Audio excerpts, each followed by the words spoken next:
Lo fascinante de Descartes, fíjate, es que su aislamiento fue una vocación deliberada. Nació de una experiencia casi mística en 1619, unos sueños que él interpretó como una llamada. Una llamada para fundar una ciencia universal.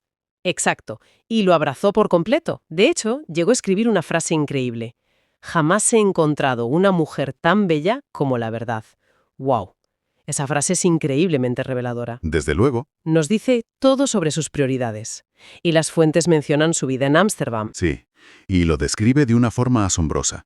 Dice que paseaba entre la multitud sintiendo un placer inmenso, observando a los demás como si fueran los árboles de sus bosques. ¡Qué imagen más potente! No era desprecio, ¿eh? Era la libertad total de ser un puro observador, sin que la sociedad le exigiera absolutamente nada. Para él, esa era la felicidad. Vale, entiendo la teoría, pero ¿cómo lo justifica filosóficamente? Quiero decir, ¿cómo se asegura de que no está realmente solo? Aquí es donde Descartes hace su famosa jugada en las meditaciones. A ver, primero establece su propia existencia con el pienso, luego existo, el cogito. Claro, lo único de lo que no puede dudar, eso es. Pero dentro de sus pensamientos encuentra la idea de un ser perfecto, Dios. Y argumenta que una mente imperfecta como la suya no podría haber inventado el concepto de perfección. Por lo tanto, Dios debe existir como la fuente de esa idea. Exactamente. Y si Dios es la fuente de su propio pensamiento, ¿cómo podría estar realmente solo? Para él la soledad es metafísicamente imposible. Esto choca frontalmente con la experiencia actual. Los textos hablan de un tormento del ruido moderno, de notificaciones constantes y, bueno, un pesimismo generalizado. Parece que buscamos llenar el silencio a toda costa. En un mundo que vibra con notificaciones, con conexiones constantes, vivimos una paradoja muy extraña. Nunca hemos estado tan conectados y, sin embargo, la sensación de aislamiento es casi una epidemia. Los textos que analizamos hoy hablan de un pesimismo social galopante. Las relaciones parecen frágiles y el ruido digital, pues, lo ahoga todo. Por eso, hoy queremos explorar una idea que es radicalmente contraintuitiva. Y si la soledad, en lugar de ser un vacío que hay que llenar a toda costa, fuera en realidad un santuario, una fuente de plenitud, de una alegría que nada ni nadie nos puede quitar. Es una propuesta muy audaz, la verdad, porque va a contracorriente de casi toda nuestra cultura. La idea central que exploran estas fuentes es que esto es posible a través de lo que llaman una conexión vertical. ¿Una conexión vertical? Sí, una relación profunda, constante y sobre todo personal con Dios. Y esto, según los textos, redefine por completo la experiencia humana. Exacto. Y para que no se quede solo en teoría, las fuentes proponen que miremos la vida de dos personas que a primera vista no podrían ser más distintas. El teólogo Francisco de Vitoria Y el filósofo René Descartes. Justo. Vamos a ver cómo su soledad, que fue una soledad elegida, no fue un sacrificio, fue la condición indispensable para su felicidad y para las contribuciones extraordinarias que hicieron al mundo. Vale, vamos a desgranar esto. La tesis principal de los textos es demoledora para la mentalidad moderna. Sostiene que la idea popular de la soledad como una carencia, como la falta de algo, se vuelve, completamente irrelevante cuando existe esa conexión vertical. Claro. El verdadero vacío, según esta perspectiva, no es la ausencia de otras personas, sino la ausencia de significado. Lo fascinante aquí es el cambio de paradigma que se propone. Se pasa de ver la soledad como un estado pasivo, de falta, de carencia, a un estado activo. La clave es la conciencia de una presencia divina constante que actúa, y cito, como una inmunidad contra la soledad existencial. O sea, no es que no te sientas solo a ratos. Exacto.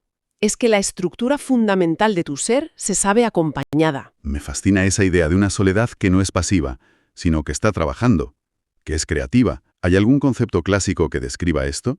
Porque soledad productiva suena muy del siglo XXI, muy de gurú de la eficiencia. Pues fíjate, de hecho, los textos lo conectan con una idea romana muy potente, el otium negotiosum. Otium negotiosum. Suena a ocio negocioso u ocio ocupado. Justo eso. La idea de que el tiempo de retiro no era para no hacer nada, sino para dedicarse a las cosas verdaderamente importantes. El estudio, la contemplación, la escritura. Es una soledad que trabaja, que crea. Un ocio ocupado. Me encanta. Y para darle vida a este concepto, las fuentes recurren a frases potentísimas de la tradición mística. Se habla de Dios como el huésped dulce del alma, una presencia que habita en nuestro interior. Hay dos citas que recogen los textos que, para mí, lo resumen todo. La de Santa Teresa de Jesús. Solo Dios basta. Es una declaración de autosuficiencia radical. Totalmente. Y la de San Agustín, siglos antes. Nos hiciste, Señor, para ti, y nuestro corazón está inquieto hasta que descanse en ti. O sea que la inquietud, la verdadera soledad, es de naturaleza espiritual. Exactamente. Al conectar estas ideas, se llega a la conclusión que cierra esta primera parte del análisis. Desde esta perspectiva, la soledad deja de ser un problema psicológico que hay que resolver y se convierte en un privilegio espiritual. Un privilegio. Sí. Es el espacio donde el alma puede por fin descansar en su origen y encontrar su plenitud. Y este es el marco que necesitamos para entender cómo dos hombres como Vittoria y Descartes pudieron vivir vidas tan plenas en su aparente aislamiento. Vale. Este marco teórico es muy potente, pero suena abstracto. ¿Cómo se ve esto en la vida real? El primer ejemplo que traen las fuentes, el de Francisco de Vitoria, me parece fascinante porque rompe todos los esquemas. Totalmente. Estamos hablando de un fraile dominico de finales del siglo XV, principios del XVI, fundador de la Escuela de Salamanca. Su vida objetivamente fue de retiro, dedicado al estudio y la meditación, sin pareja, sin hijos, sin lo que hoy llamaríamos una vida social mundana. ¿Y sin embargo? Y sin embargo, el retrato que emerge de los testimonios históricos es el de un hombre que irradiaba una felicidad contagiosa. A ver, entiendo el argumento, pero ¿no podría ser que Vitoria simplemente fuera una persona con un temperamento alegre por naturaleza? Hay gente así. Mucha gente vive vidas de retiro y es profundamente infeliz. ¿Qué pruebas concretas ofrecen las fuentes para vincular su alegría directamente a su fe y no solo a su personalidad? Es una pregunta clave, y los textos la abordan. La respuesta que dan es que su alegría no era un simple estado de ánimo. Era el fruto visible de una profunda coherencia entre su fe y su ética práctica. Su soledad autoimpuesta fue, según el análisis, la incubadora que le permitió meditar sobre la justicia a un nivel nunca antes visto. La incubadora. Sí. De esa soledad contemplativa nació nada menos que el derecho internacional y la defensa de los derechos humanos de los pueblos indígenas de América. Su argumento era que todo ser humano, sin excepción, es imagen de Dios. La alegría era la consecuencia de vivir alineado con esa verdad. Y aquí es donde se pone realmente interesante, porque los testimonios de la época no lo describen como un erudito distante y amargado en su torre de marfil. Todo lo contrario. Las fuentes que manejamos citan a sus biógrafos que destacan de forma consistente su afabilidad, dulzura y humanidad. Lo describen como un maestro querido y accesible, cuya paz interior se proyectaba en un trato sonriente y paternal. No era la imagen que tenemos de un académico aislado. Para nada. Su vida encarna un principio universal que exponen los textos. Cuando el alma se sabe acompañada por esa presencia divina, se vuelve capaz de acompañar a los demás con una ternura extraordinaria.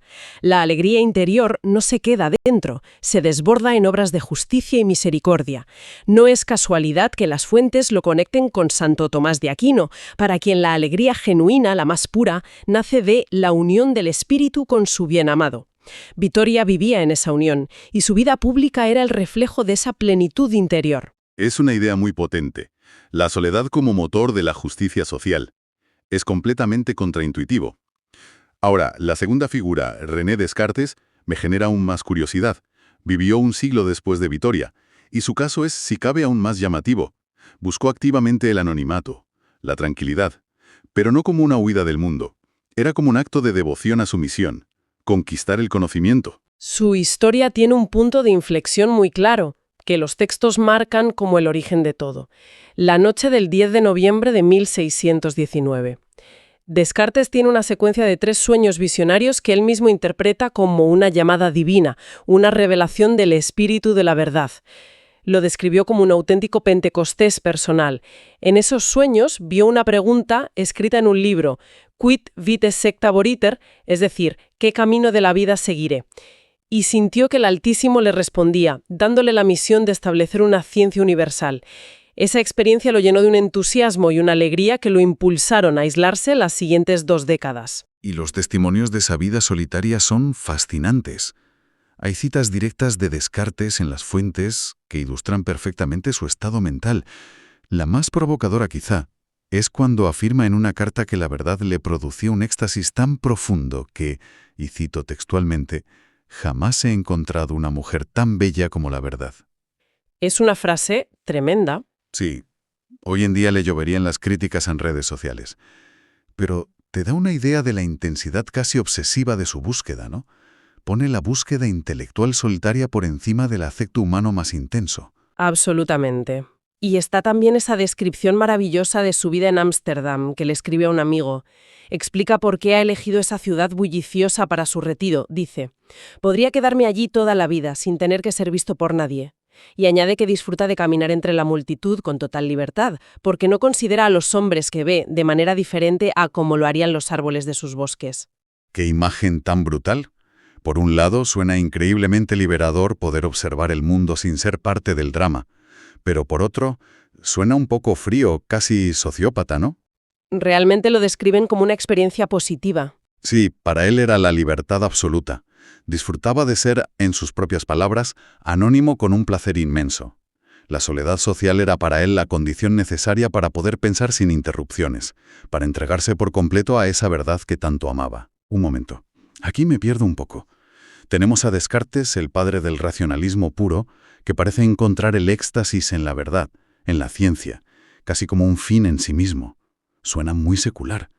¿Cómo justifican las fuentes que esto sea una conexión vertical con Dios, y no simplemente la alegría de un intelectual brillante? Parece un salto argumental. Es que esa es la clave de todo su sistema filosófico, y los textos lo explican muy bien a través de sus meditaciones metafísicas. Descartes llega a una conclusión asombrosa. Dice, y cito de nuevo, «Yo concibo a Dios mediante la misma facultad por la que me conozco a mí mismo». A ver, ¿cómo? El famoso cogito, el pienso luego existo, el acto de ser consciente de la propia existencia. Se da cuenta de que no puede existir sin Dios como su fundamento. Espera, eso es un giro increíble. Entonces, para Descartes, el acto de decir «yo existo» no es un acto de autoafirmación egocéntrica, sino que, en ese mismo instante de autoconciencia, se revela la existencia de Dios que lo hace posible. ¿Lo he entendido bien? Lo has entendido perfectamente. Son dos caras de la misma moneda. Por lo tanto, desde su punto de vista, la soledad radical es una imposibilidad metafísica. El acto de conocerse a uno mismo es, simultáneamente, un acto de reconocimiento y gozo ante la magnificencia del Creador que te sostiene en la existencia.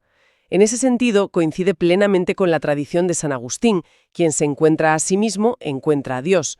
Su alegría no era solo la del descubrimiento intelectual, era la alegría de comulgar con la razón divina que ordena el universo. Entonces, ¿qué significa todo esto? Si juntamos las piezas de Vitoria y Descartes, vemos una convergencia asombrosa. La plenitud de ambos, la del padre de la conciencia y la del padre de la ciencia, no dependía de la conexión horizontal con otras personas, sino de esa conexión vertical de la que hablábamos al principio. Necesitaban la soledad del mundo para poder cultivar esa conexión. Exacto. Vitoria encontró su alegría en la alineación ética con la voluntad divina, lo que le llevó a transformar el mundo con sus ideas sobre la justicia. Descartes encontró la suya en la alineación intelectual con la verdad divina, lo que le llevó a fundar la ciencia moderna. Ambos demostraron, con sus vidas, que la necesidad humana más fundamental no es la compañía de otros, sino un significado que trascienda las circunstancias. Su dicha era tan absoluta que no necesitaba la aprobación externa, porque su acompañante esencial ya estaba asegurado. Y esto nos lleva a la conclusión final que proponen las fuentes. Afirman que el secreto de la inmunidad del espíritu reside en reconocer que nunca se está solo, porque la presencia que sostiene el alma es eterna, inagotable y amorosa. La compañía divina, según esta visión, no solo consuela, sino que transfigura la realidad. Hay una frase final en el análisis que es realmente impactante.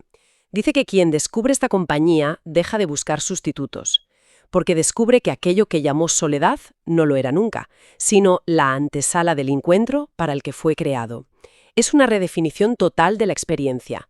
Lo que el mundo ve como un vacío, esta perspectiva lo ve como un espacio sagrado, lleno de potencial. ¡Wow!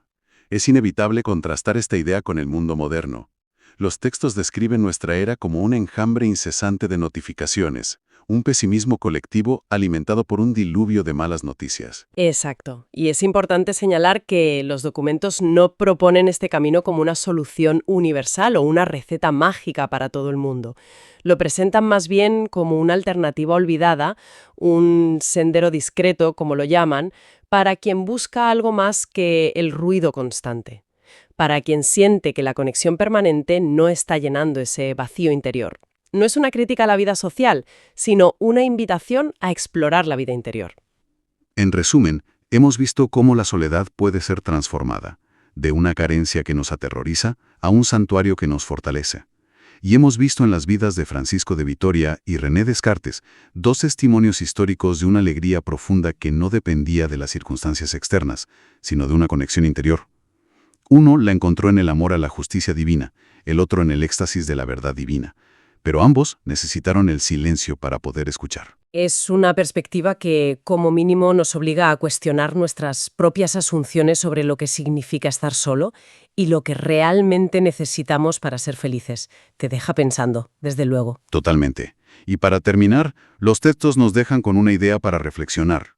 En un mundo que ruge reclamando nuestra atención, quizás el verdadero desafío no sea cómo llenamos nuestro tiempo, sino si nos atrevemos a explorar nuestro silencio para descubrir qué o quién realmente lo habita.